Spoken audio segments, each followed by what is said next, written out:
Hello दोस्तों, आप सभी को मेरा नमस्कार। मैं संजय वैस। कैसे हैं आप सब दोस्तों? हम लोगों ने पिछले वीडियो लेक्चर में पढ़ा था रासायनिक अपक्रियाएं और उसके समीकरण के बारे में। ठीक है, हमें लगता है ये दोनों टॉपिक आपके क्लियर हो गए होंगे। तो आज का हमारा जो नया टॉपिक है वो है रासायनिक समीकरण को संतुलित कैसे करते हैं। ये काफ़ी इंपॉर्टेंट टॉपिक है आपके लिए भी और आपके बोर्ड एग्ज़ाम के लिए भी। इसमें क्या होगा, इसमें आपको एक असंतुलित रासायनिक समीकरण दिया जाएगा, मतलब कि एक अनबैलेंस केमिकल इक्वेशन दिया जाएगा, उसको आपको बैलेंस करना रहेगा, अर्थात उसे संतुलित करना रहेगा।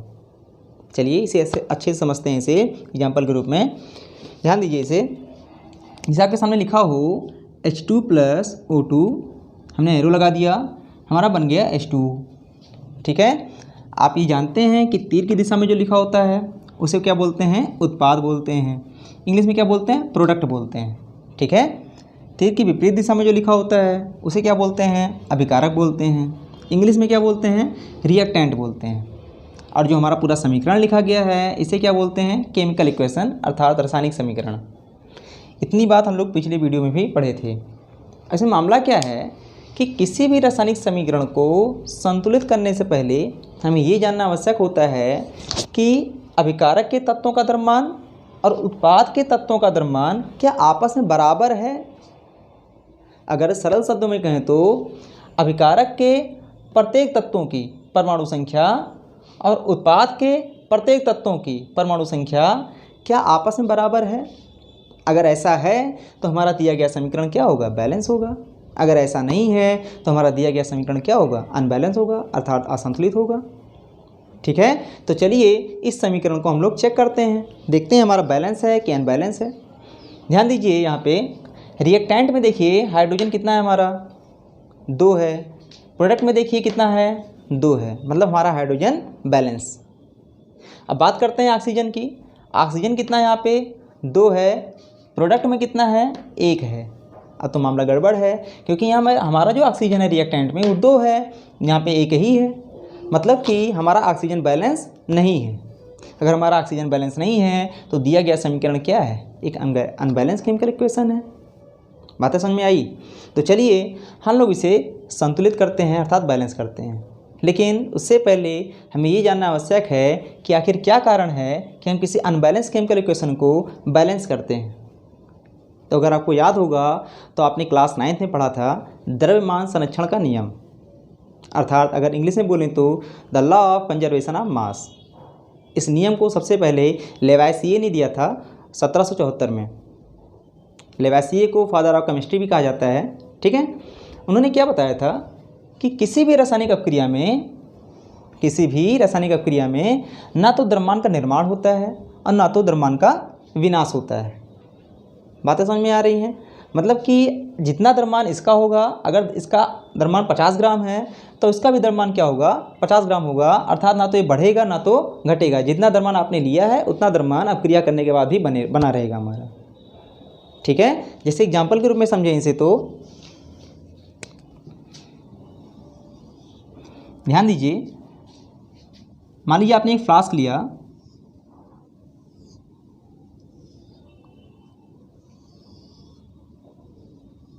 ठीक है, इस फ्लास्क में आपने सोडियम सल्फेट का विलयन ले लिया, Na2SO4 बोलते हैं, का विलयन ले लिया आपने। ठीक है, फिर ऊपर से एक टेस्ट ट्यूब लगा दी, इसमें लटका दिया टेस्ट ट्यूब मैंने, इसमें कैल्शियम क्लोराइड का विलयन ले लिया। ठीक है, इसको धागे के माध्यम से लटका दिया है। हमने क्या किया, इस फ्लास्क को हमने कार के माध्यम से बंद कर दिया। अब हम लोग इसका तुरंत वेट करेंगे, इसे तौलेंगे। मान लीजिए तौलने पर हमारा आता है 253.02 ग्राम, मानते हैं। ठीक है, हम लोग क्या करेंगे, इस फ्लास्क को थोड़ा सा तिरछा करेंगे, अभी हमारा इसमें मिल जाएगा। जब हमारा इसमें मिल जाएगा तो हमारा यहाँ 2 नए पदार्थों का निर्माण होगा। ठीक है, समझते हैं इसे। चलिए मैं इसे यहाँ दिखा दे रहा हूँ आपको।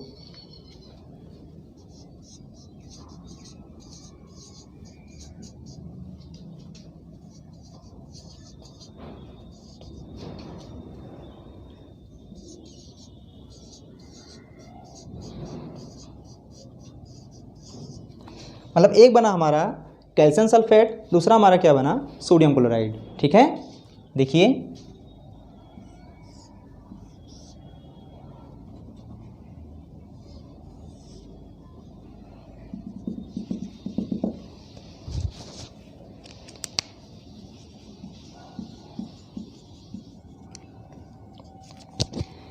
जो हमारा ये जो विलयन मिला है हमें, ये सोडियम क्लोराइड का है, ठीक है।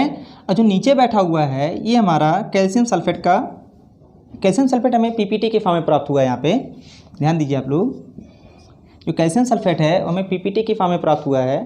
पीपीटी का मतलब होता है प्रेसिपिटेट, जो तली में आके बैठ जाता है, ठीक है। अब हम लोग इसका फिर से वेट करेंगे। हमने इसका वेट किया, इसे तौला, तो तौलने पर हमें मिलता है 253.02 ग्राम। ये अपक्रिया के पहले थी, ये पहले है, और ये अपक्रिया के बाद है। आप यहाँ पे क्या देख पा रहे हैं कि अपक्रिया के पहले का द्रव्यमान इतना है और अपक्रिया के बाद का द्रव्यमान भी इतना है, अर्थात द्रव्यमान में कोई परिवर्तन नहीं हो रहा है। जितना द्रव्यमान हमने लिया था अपक्रिया से पहले, उतना ही द्रव्यमान अपक्रिया करने के बाद भी हमारा उतना द्रव्यमान बना रहता है। अर्थात यहाँ से ये सिद्ध होता है कि किसी भी रासायनिक अपक्रिया में ना तो द्रव्यमान का निर्माण होता है और ना तो द्रव्यमान का विनाश होता है, ठीक है। हमें लगता है ये टॉपिक आपका क्लियर हो गया होगा। तो चलिए आप लोग इसका स्क्रीनशॉट ले लीजिए, उसके बाद हम लोग समझते हैं रासायनिक समीकरण को संतुलित कैसे करते हैं, ठीक है।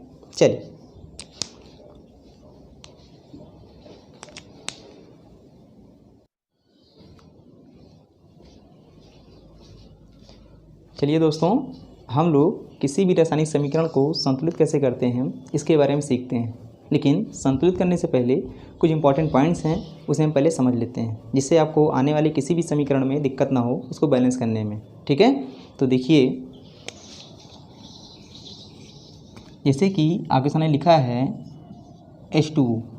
अगर मैं यहाँ से पूछूँ यहाँ पे कि यहाँ पर हाइड्रोजन कितना है टोटल, तो आपने कहा हाइड्रोजन 2 है, 2 लिखा गया है। 2 लिखा है, मैंने 2 लिख दिया। 3 लिखा हो तो मैं 3 लिख देता, ठीक है। यहाँ पर ऑक्सीजन कितना है, 1 है। या कुछ ना लिखा हो तो क्या मानते हो, यहाँ पे 1 मानते हैं, ठीक है। अगर मैं यहाँ पे 4 लगा दूँ ऐसे, अब मैं आपसे पूछूँ यहाँ पर हाइड्रोजन कितना है, तो 4 दूनाई 8।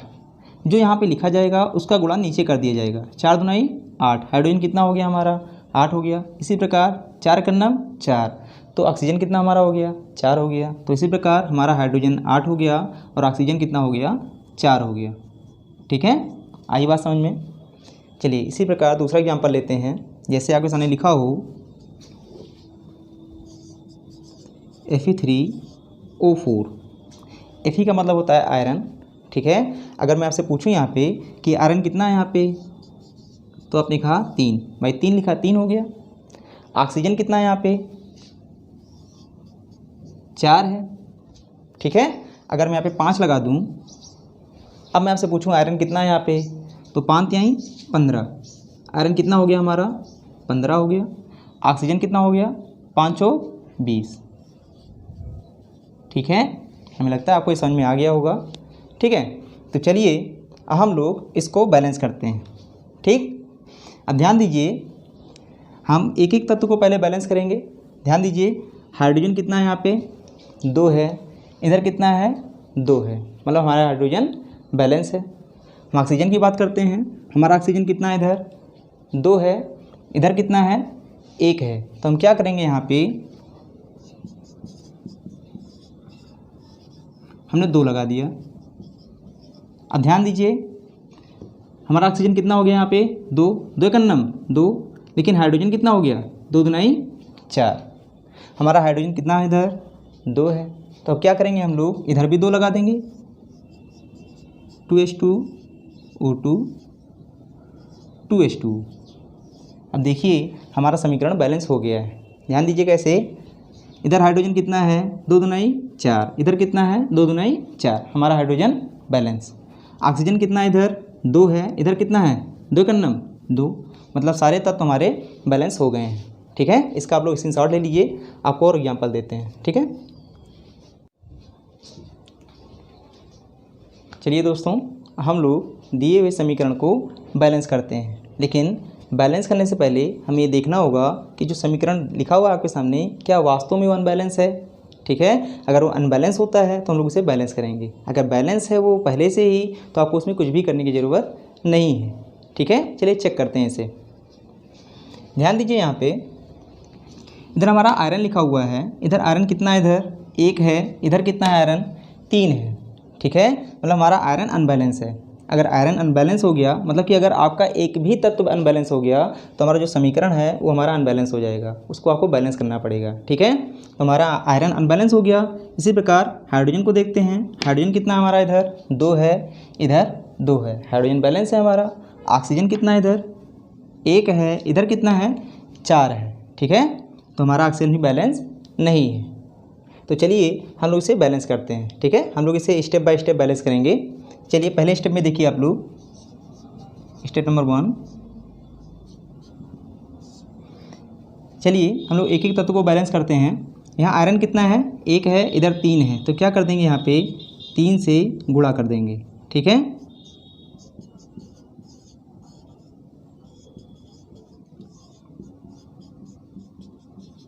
अब देखिए इधर भी आयरन 3 हो गया, इधर भी 3 हो गया, हमारा आयरन बैलेंस हो गया। ठीक है, अब देखते हैं हाइड्रोजन को। हाइड्रोजन 2 है, इधर भी 2 है, हाइड्रोजन बैलेंस है हमारा। ऑक्सीजन कितना इधर 1 है, इधर 4 है। ठीक है, तो हम क्या करेंगे 4 से गुणा कर देंगे इसमें। Step number 2।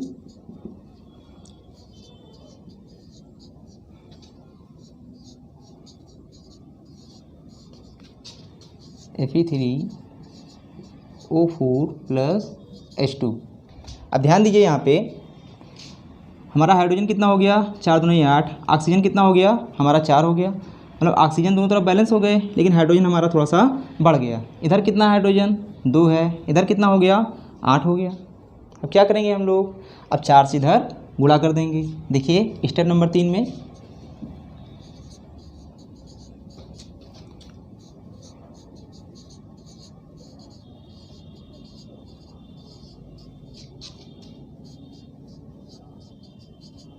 अब ध्यान दीजिए आप लोग, देखिए हमारा हाइड्रोजन बैलेंस हो चुका है 4 दूनी 8, 4 दूनी 8। अब देखिए सारे तत्व को चेक कर लीजिए आप लोग कि बैलेंस है कि नहीं। देखिए आयरन कितना इधर 3 है, इधर कितना है 3 है। ठीक है, हाइड्रोजन कितना है इधर 4 दूनी 8, इधर कितना है 4 दूनी 8। ऑक्सीजन कितना है इधर 4, भाई 4 करना 4, इधर कितना है 4, मतलब हमारा जो समीकरण है वो संतुलित हो चुका है, वो बैलेंस हमारा हो चुका है। ठीक है, अब चलिए हम लोग इस समीकरण की ओर चलते हैं, अब फिर इसमें भी चेक करते हैं हम लोग कि हमारा समीकरण बैलेंस है कि नहीं। ठीक है, चलिए सबसे पहले हम सोडियम की बात करते हैं। यहाँ सोडियम कितना है हमारा 1 है, इधर कितना है 2 है, हमारा सोडियम बैलेंस नहीं है, अर्थात जो समीकरण आपके सामने लिखा है वो बैलेंस नहीं है। ठीक है, हाइड्रोजन कितना है इधर 1 है, इधर कितना है 2 है, कार्बन कितना है इधर 1 है, इधर कितना है 1 कार्बन, ये कार्बन ये, टोटल 2 कार्बन। ऑक्सीजन कितना है इधर 3 है, इधर 3 ये 2 ये 1 ये, 3 2 5 1 6 ऑक्सीजन है इधर। ठीक है, तो हम लोग करेंगे क्या, हम लोग 2 से इधर गुणा कर दे रहे हैं।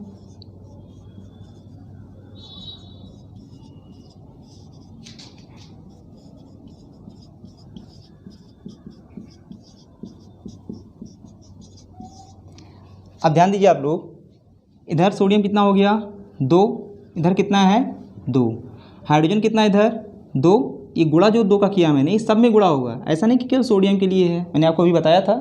ठीक है, तो हमारा हाइड्रोजन कितना हो गया इधर 2, इधर हाइड्रोजन कितने हैं 2, हमारा हाइड्रोजन बैलेंस हो गया।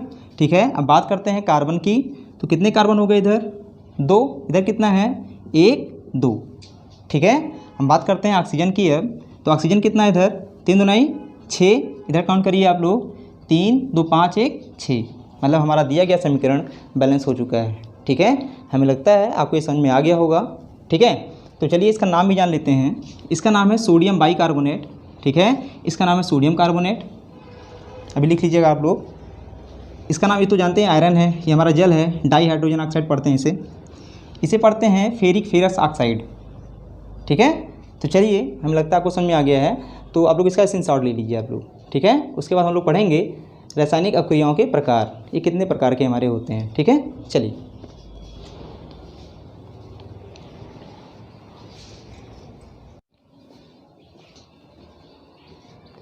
चलिए दोस्तों, हम लोग रासायनिक अपक्रियाओं के प्रकार पढ़ने से पहले ये समझते हैं कि हमारा जो रासायनिक समीकरण होता है उसको भौतिक संकेत में कैसे लिखा जाता है। ठीक है, जैसे कि आपके सामने समीकरण लिखा हुआ है, यहाँ पर जो हमारा अभिकारक है और जो उत्पाद है, अगर मैं आपसे पूछूं कि ये दोनों किस अवस्था में हैं, मतलब ठोस हैं, द्रव हैं, गैस हैं, क्या इसकी जानकारी आप दे सकते हैं? नहीं, क्योंकि आपने इसका प्रैक्टिकल नहीं किया हुआ है। ठीक है, इसलिए किसी भी समीकरण को अधिक इन्फॉर्मेटिव बनाने के लिए उसमें जो हमारा अभिकारक होता है और जो उत्पाद होता है उसमें जो रासायनिक सूत्र लिखे होते हैं हमारे, उनके बगल उनकी अवस्थाओं का प्रयोग कर दिया जाता है। ठीक है, अगर सॉलिड होगा तो सॉलिड लिख देंगे, लिक्विड होगा तो लिक्विड लिख देंगे। ठीक है, आप देख पा रहे हैं। अगर ठोस होगा तो उसके लिए क्या सिंबल यूज करेंगे, एस का। एस मतलब होता है सॉलिड। अगर द्रव होगा तो क्या यूज करेंगे हम लोग, एल, लिक्विड। ठीक है, अगर गैस होगा तो क्या यूज करेंगे, जी मतलब गैस। अगर जलीय होगा तो क्या यूज करेंगे, ए क्यू। ए क्यू का मतलब होता है एक्वस। ठीक है, चलिए ध्यान दीजिए यहाँ पे, जैसे हमारा आयरन है, ये लोहे का सिंबल होता है। ठीक है, तो ये किस अवस्था में यहाँ पे, सॉलिड अवस्था में है। ठीक है, हमारा जो जल है ये किस अवस्था में यहाँ पे, ये गैसीय अवस्था में है। ठीक है, हमारा जो Fe3O4 है, इसे पढ़ते हैं फेरस ऑक्साइड, या इसे रस्ट भी बोलते हैं, जंग का फार्मूला होता है हमारा ये। ठीक है, ये किस अवस्था में है, हमारा सॉलिड अवस्था में है। हमारा हाइड्रोजन गैस किस अवस्था में है, ये गैसीय अवस्था में है हमारा। ठीक है, अगर कोई पदार्थ हमारा जल में घुला होता है तो उसके बल क्या लगा देते हैं, AQ लगा देते हैं। ठीक है, तो चलिए इसे सब लोग नोट कर लीजिए।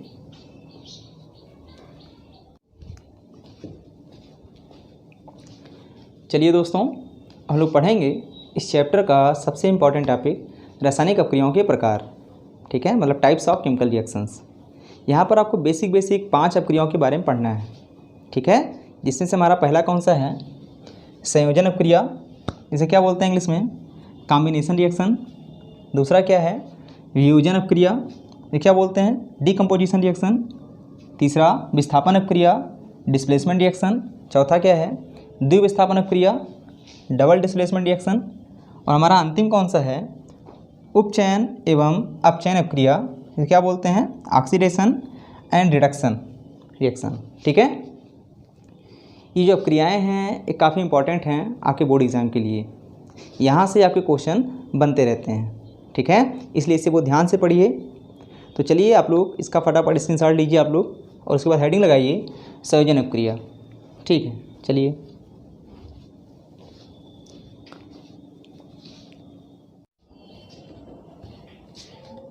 चलिए दोस्तों, हम लोग पढ़ेंगे संयोजन अपक्रिया के बारे में, और जो हमारी बाकी अपक्रियाएँ हैं उन लोग को पढ़ेंगे अगले वीडियो में।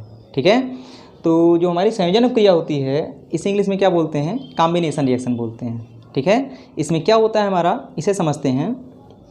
इसमें क्या होगा, इसमें 2 या 2 से अधिक अभिकारक मिलकर एक नए उत्पाद का निर्माण करेंगे, उसे हम लोग क्या बोलेंगे, संयोजन अपक्रिया बोलेंगे। देखिए आपका ऊपर यही तो लिखा हुआ है, ऐसी अपक्रियाएँ जिसमें 2 या 2 से अधिक अभिकारक मिलकर, ठीक है, एकल उत्पाद का निर्माण करते हैं, उसे क्या बोलते हैं हम लोग, संयोजन अपक्रिया कहते हैं। ठीक है, चलिए सबका नाम देख लेते हैं। अब इसका क्या नाम है, कैल्शियम ऑक्साइड, चूना बोलते हैं इसे, जो का मार्केट में आता है।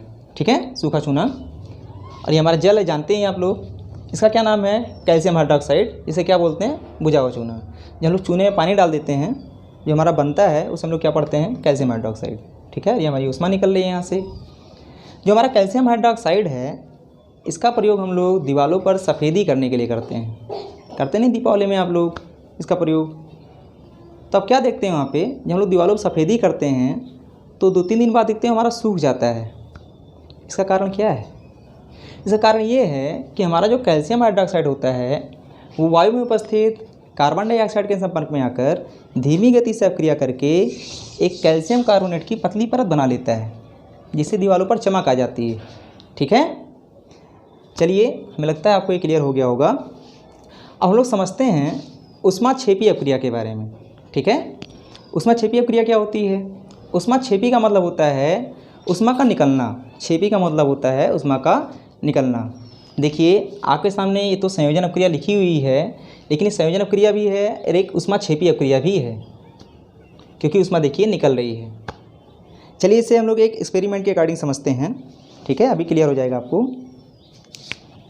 मान लीजिए आपने एक कांच का ग्लास लिया, ठीक है, फिर आपने इसमें कैल्शियम ऑक्साइड, ठीक है, इसमें थोड़ी मात्रा में डाल दी, जो सूखा चूना आपका होता है। फिर आप जो है इसमें धीमे धीमे पानी डालिए, ठीक है। फिर आप ग्लास पे हाथ लगाइए, आपको क्या महसूस होता है, थोड़ा सा गर्म महसूस होता है, क्योंकि वहाँ से ऊष्मा निकलती है। तो बताइए वहाँ पे कौन सी अपक्रिया हुई? ऊष्माक्षेपी अपक्रिया। ठीक है, हमें लगता है ये सारे टॉपिक आपके क्लियर हो गए हैं। ठीक है, तो चलिए मिलते हैं अगले वीडियो में नए टॉपिक के साथ। आप सभी का बहुत बहुत धन्यवाद।